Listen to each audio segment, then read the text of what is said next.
राजस्थान कर्मचारी चयन बोर्ड के द्वारा 4th ग्रेड परीक्षा का आयोजन किया गया है और यह आयोजन सफलतापूर्वक रहा है। करीब 21 लाख से अधिक अभ्यर्थी इस परीक्षा में शामिल हुए हैं।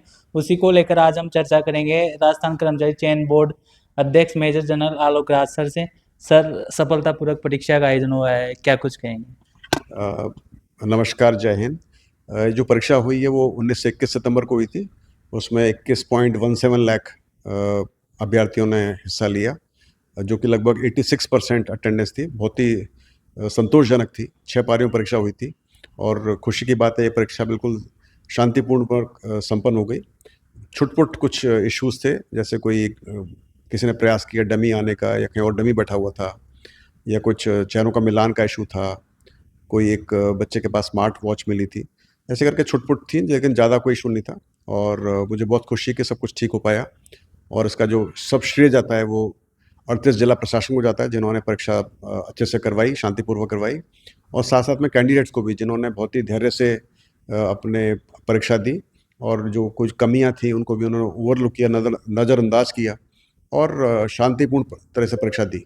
तो ये एक टीम एफर्ट था, जिसके अंदर कर्मचारी चयन बोर्ड, जिला प्रशासन और कैंडिडेट्स सब ने मिलजुल कर कार्रवाई की और खुशी की बात है सब कुछ ठीक हो गया। सर, 6 पारियों में परीक्षा का आयोजन हुआ है, किस तरह से परिणाम तैयार होगा? अब चूंकि ये परीक्षा 6 पारी में हुई है तो नेचुरली इसमें नॉर्मलाइजेशन करना पड़ेगा। और जैसा आप सबको मालूम है कि नॉर्मलाइजेशन के लिए हमने नया फार्मूला इस्तेमाल कर रहे हैं, जो कि हमने जेल प्रहरी परीक्षा से शुरू कर दिया था। उससे पहले हम लोग जेड फार्मूला का इस्तेमाल करते थे, जो कि मीन बेस्ड फार्मूला होता था, लेकिन अब हमने नया फार्मूला अडॉप्ट किया था। उसका नाम है इक्विपर्सेंटाइल फार्मूला और इस फार्मूले को हम इस्तेमाल करेंगे। जेल प्रहरी में कर चुके हैं, उसका परिणाम बहुत अच्छा रहा था, सभी उससे सेटिस्फाइड थे। अब पटवारी में भी उसको इस्तेमाल करेंगे और चूंकि ये परीक्षा 6 पारी में हुई है चतुर्थ श्रेणी की, इसके अंदर भी हम इक्विपर्सेंटाइल फार्मूला यूज़ करेंगे और मुझे उम्मीद है कि इसमें से हर शिफ्ट से लगभग बराबर बच्चे पास होंगे। सर, 21 लाख अभ्यर्थियों ने परीक्षा दी है, कितना टाइम लगेगा इसके परिणाम? देखिए, ये डिपेंड करता है कि एक तो स्कैनिंग का टाइम काफ़ी लगेगा, क्योंकि 21 लाख बच्चों की ओवरशीट को स्कैन करना होता है तो काफ़ी वक्त लगता है। बीच में काफ़ी छुट्टियां हैं, दिवाली का माहौल है, तो टाइम लगेगा उसके लिए। दूसरी बात है कि चूंकि 6 पारियों की परीक्षा, तो 6 पेपर की वैलिडेट करना, उसकी जांच करना, उसको निकालना और फिर उसके ऊपर ऑब्जेक्शन करना, ऑब्जेक्शंस इनवाइट करना। अब डिपेंड करता है कितने ऑब्जेक्शंस आते हैं, कितने क्वेश्चंस पे ऑब्जेक्शन आते हैं। यदि ज़्यादा नहीं होंगे तो टाइम कम लगेगा, ज़्यादा होंगे तो टाइम ज़्यादा लगेगा। बाकी पूरा प्रोसीजर, चाहे परीक्षा 100 बच्चे करें, चाहे इसमें 1 लाख बच्चे हों, पूरा प्रोसेस वही होता है परिणाम निकालने का। तो सिर्फ जो टाइम ज़्यादा लगता है वो लगता है या तो स्कैनिंग के अंदर, या फिर क्वेश्चंस पे कितने ऑब्जेक्शन लगते हैं उसके ऊपर। तो उस पर डिपेंड करेगा कि कब तक हम इसको कर पाएंगे। हमारा वैसे प्रयास दिवाली से पहले करने का था या है अभी भी, लेकिन डिपेंड करता है कितने ऑब्जेक्शंस आते हैं और क्या रहता है। सर, आने वाले समय में रेट शिक्षक भर्ती का विज्ञापन बोर्ड जारी करेगा, उसकी परीक्षा जनवरी में प्रस्तावित है, कब तक जारी हो सकता है सर? वो जारी करने का प्रयास चल रहा है। अभी उसके अंदर उसमें कुछ इश्यूज थे, खास करके एक्स सर्विसमैन के पदों के लेकर, बैकलॉग पदों को लेकर, तो उस पर कार्रवाई चल रही है। तो जैसे ही वो उसकी अर्थना पूरी तरह से हमारे पास तैयार हो जाती है, मिल जाती है, तो फिर हम उसका विज्ञापन जारी कर सकते हैं।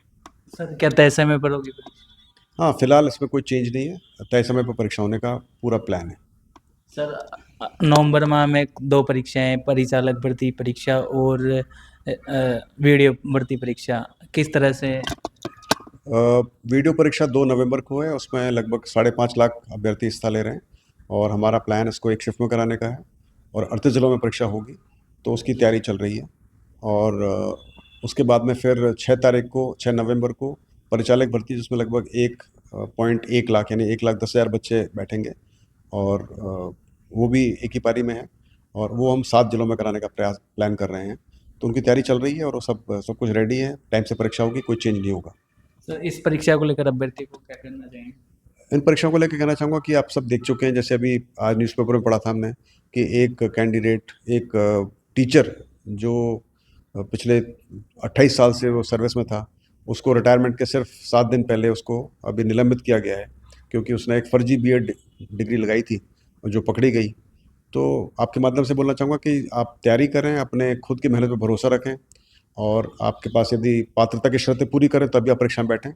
यदि आप पात्रता की शर्त पूरी नहीं कर रहे हैं, आपने कोई फर्जीवाड़ा करने की प्रयास किया है, गलत कैटेगरी में बैठने का प्रयास कर रहे हैं, तो आप पकड़े जाएंगे और आपको नुकसान होगा। तो अच्छा होगा कि आप बाद में नया फॉर्म भरें और सही चीज़ें लिखें, ताकि आपको परेशानी नहीं हो, आप सुकून की ज़िंदगी जी सकते हैं।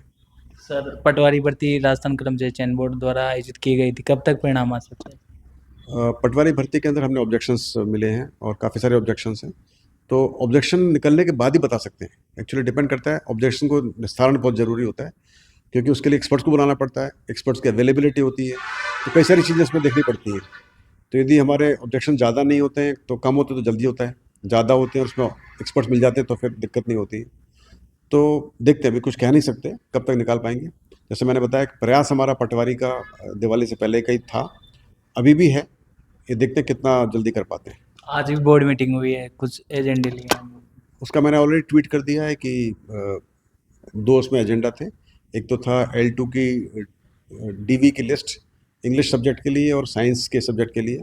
तो उसके लिए जो कैंडिडेट्स कम पढ़ रहे थे उनके लिए डीवी के लिए हमने लिस्ट निकाली है, जो कि हम अपलोड कर देंगे। और दूसरी थी हमारी स्टेनो परीक्षा, जो कि काफ़ी पहले हुई थी, उसके बाद उसका फिर स्किल टेस्ट हुआ था और उसकी लिस्ट हमने निकाल दी है। मतलब वो अपलोड हो, अपनी अनुमोदन हो गया उसका। लगभग 904 या कुछ ऐसे कैंडिडेट्स उसमें क्लियर हुए हैं। तो ये लिस्ट हम जल्दी अपलोड कर देंगे, तो बच्चों को पता पड़ जाएगा। आपके माध्यम से सभी को बहुत बहुत शुभकामनाएं, बहुत बधाई जिन बच्चों ने इसमें सफलता हासिल की है। तो ये थे हमारे साथ राजस्थान कर्मचारी चयन बोर्ड अध्यक्ष मेजर जनरल आलोक राज, जो लगातार राजस्थान कर्मचारी चयन बोर्ड के अध्यक्ष पद पर युवाओं के लिए अच्छे कार्य करते नजर आ रहे हैं।